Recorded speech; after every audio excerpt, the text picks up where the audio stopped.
जैसा कि हमारे बीच में पढ़ा गया, यहूदा की पत्री उसका पहला अध्याय उसके पहले पद से लेकर 4 पद तक।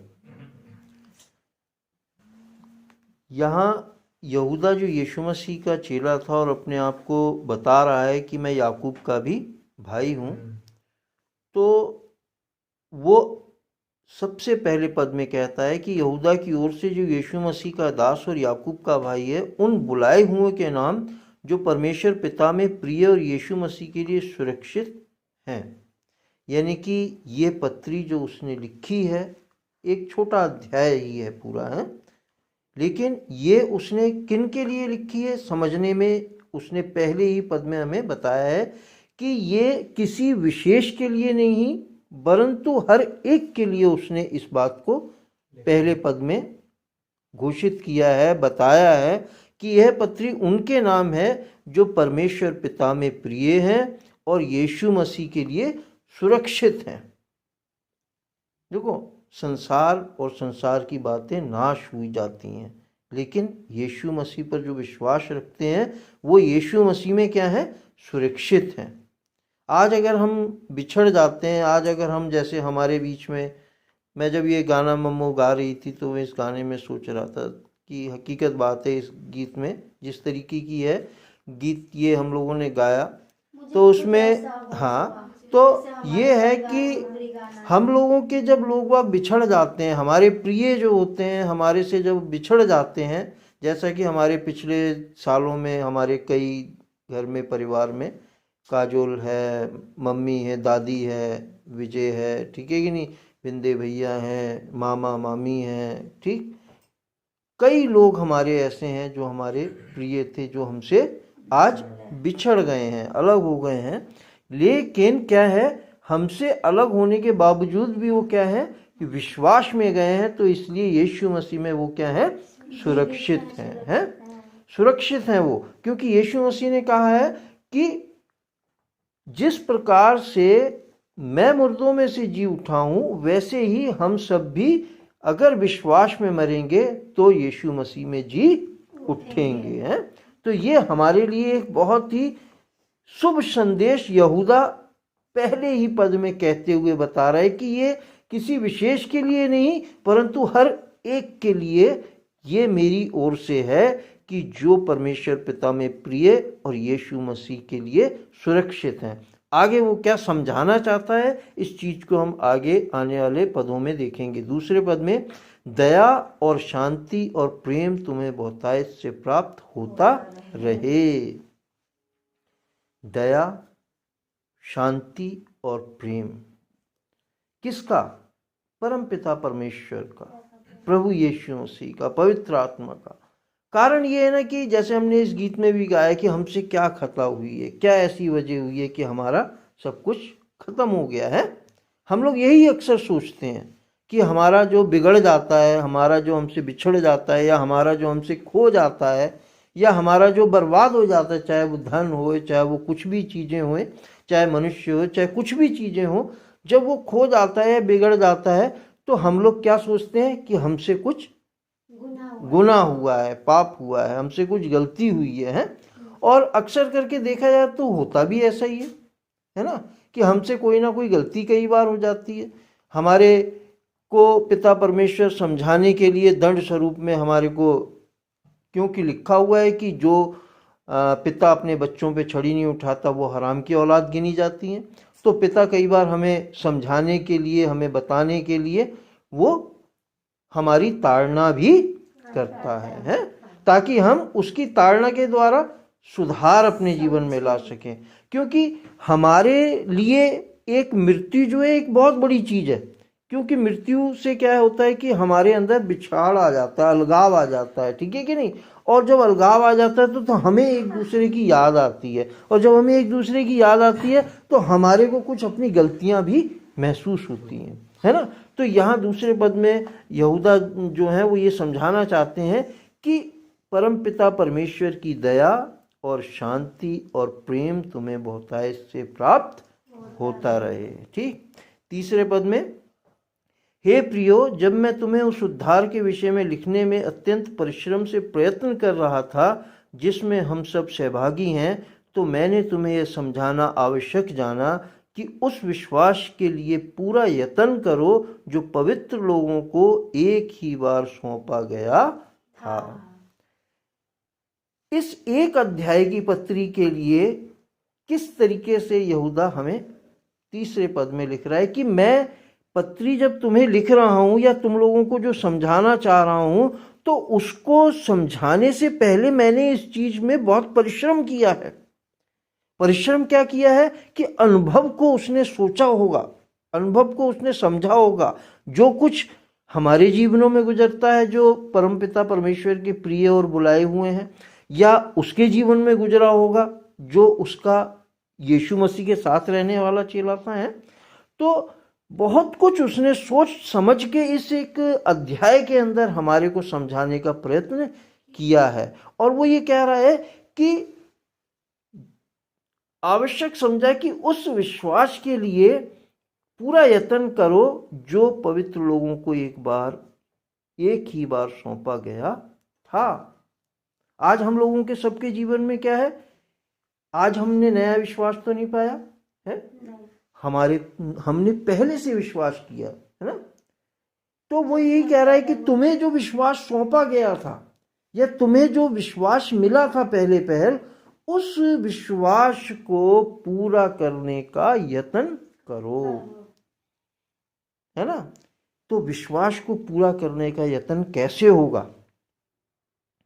विश्वास को पूरा करने का यत्न यही होगा कि जीवन में चाहे दुख होए, चाहे संकट होए, और ये दुख या संकट हमारी गलतियों के कारण होए या हमारी कहते हैं आपका ताड़ना स्वरूप होए या परमपिता परमेश्वर की परीक्षा स्वरूप होए, किसी भी कारण से होए, लेकिन हम विश्वास में स्थिर रहें। क्योंकि यीशु मसीह ने कहा कि संसार में तुम्हें ठोकरें तो अवश्य आएंगी, लेकिन ढांढस बांधो, मैंने संसार को जीत लिया है। और जो अंत तक विश्वास में दृढ़ रहेगा वो उसी का उद्धार होगा और वो अनंत जीवन पाएगा, है ना।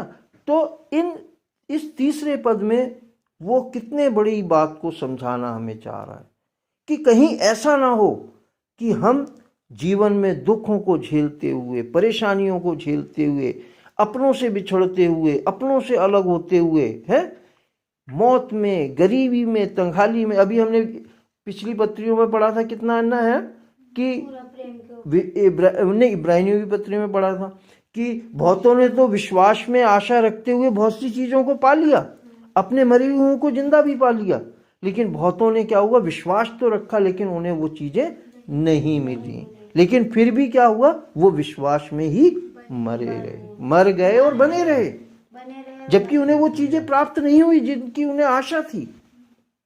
तो हमें भी क्या है, अपने विश्वास को पूरा करना है। और ये पूरा कब होगा? जब हम प्रभु के विश्वास में बने रहेंगे, अंत तक बने रहेंगे, किसी भी परिस्थिति में क्यों ना हो। चाहे हमारे अपने सगे हमसे अलग हो जाएं, चाहे हमारा धन लुट जाए, चाहे हमारा कुछ भी हो जाए, फिर भी हमें क्या है, अपने प्रभु, अपने परमेश्वर के विश्वास में खरा उतरना है, बने रहना है, उससे अलग नहीं होना। ये नहीं कि अरे हो गया विश्वास या हो गया यीशु मसीह, है।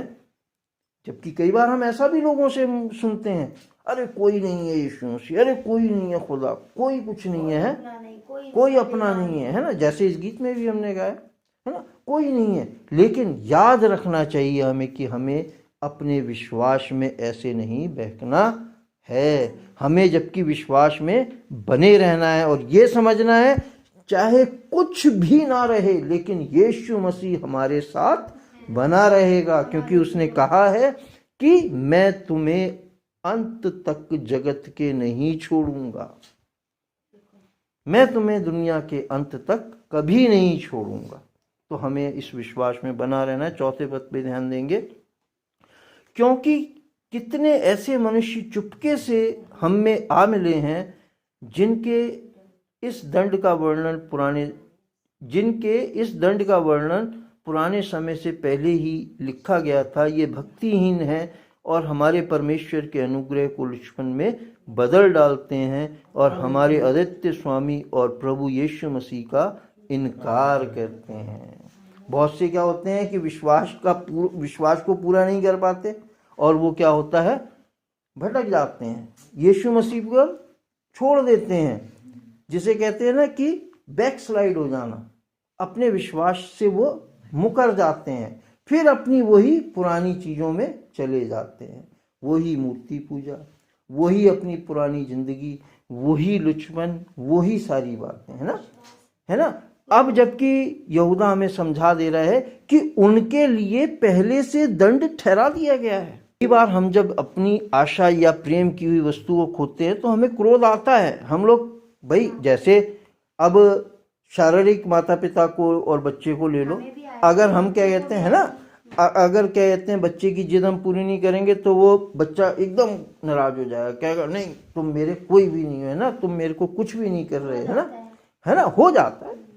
तभी वो ऊपर पद में एक दूसरे में क्या कह रहा है, दया और शांति और प्रेम तुम्हें बहुतायत से मिले। लेकिन ऐसा बहुत से हमेशा के लिए कर देते हैं, वो छोड़ ही देते हैं। सबको दुनियादार है। मैंने कितनों को ऐसा देखा जो भूल जाते हैं, कहते हैं हम नहीं मानते यीशु मसीह को, हम विश्वास नहीं करते, कोई खुदा नहीं है, कोई नहीं है। अभी एक मैसेज मेरे पास आया, कहोगे तो मैं तुम्हें पढ़ के उसे सुना सकता हूँ। वो मैसेज बड़ा ही, व्हाट्सएप पे एक ने किया मेरे को और मैंने उसका बहुत अच्छा उसे जवाब दिया, और उसको जवाब दे के वो शक पका भी गया कि हाँ भाई डॉक्टर साहब ने मेरे को कैसा इसका जवाब दिया। लिखा हुआ है, उसने मैसेज क्या किया था, मैं पढ़ के सुना देता हूँ। अगर इस दुनिया में कोई भगवान होता तो पूरी दुनिया में सिर्फ एक ही धर्म होता और सभी लोग उसी धर्म के अनुयायी होते। पग पग पर धर्म और भगवान नहीं बदलते, ये सिर्फ मानव के दिमाग की उपज है, उसके अलावा कुछ नहीं है। तो ऐसे लोग भी हैं, ये वो इंसान है ना, जो विश्वास ही नहीं कर रहे, जो विश्वास ही नहीं कर रहे हैं, जिनके लिए क्या हो गया कि अरे वो मान रहा, वो मान रहा है ना, तो इसका मतलब कोई नहीं है, रास्ते बहुत हैं। लेकिन इसके बावजूद भी सब ये जबकि जानते हैं कि पिता परमेश्वर सृष्टि का मालिक एक ही है। जितने बड़े बड़े संत आए, जितने बड़े बड़े ऋषि आए, जितने मुनि आए, उन्होंने कोई मूर्तियों की पूजा नहीं करी, उन्होंने निराकार परमेश्वर की आराधना करी, तपस्या करी, उसका मनन किया, उसका चिंतन किया और उस परम पिता परमेश्वर को उन्होंने पाया। और यही कारण है कि सब उनको याद करते हैं। लेकिन क्या है कि बहुत से लोग जब दिखाई नहीं कुछ पड़ता है तो बैक स्लाइड हो जाते हैं, कहते हैं कोई परमेश्वर नहीं है, कोई भगवान नहीं है, कोई नहीं है कुछ भी। तो हमें ऐसा नहीं होना चाहिए, हमें अपने विश्वास में खरे उतरना है, जीवन के अंत तक दृढ़ विश्वास में बने रहना है। हो सकता है हम गुस्से में कुछ बोल सकते हैं क्योंकि वो हमारा बाप है, और तभी यहूदा कह रहा है कि उसकी दया और उसकी शांति और उसका प्रेम तुम में बहुतायत से हो, ताकि जब तुम उससे कहते लड़ो या उससे कहते झगड़ो है तो क्या हो, वो तुम पर दया भी करे और तुम्हें तुम्हारे नुकसान की या तुम्हारी कमी की लिए शांति भी दे और अपने प्रेम को फिर दोबारा तुम्हारे हृदय में बहुतायत से डाले। क्यों? क्योंकि जो विश्वास तुम्हें दिया गया था पहले, उस विश्वास में तुम्हें खरा उतरने के लिए अपनी पूरी मेहनत करनी है ना। तो अगर हम भटक जाएंगे तो क्या होगा, हमारे लिए दंड निश्चित है। तो इस बात का हमें ध्यान रखना चाहिए। प्रभु अपने वचन के पढ़े और सुने जाने पर बहुतायत से आशीष दे, प्रभु यीशु मसीह के नाम में, आमीन आमीन आमीन। घड़ियों की कुछ बात न छेड़ो, युग युग का ये साथ है। पहलू में तिरछी खाने वाला कर गया मीठी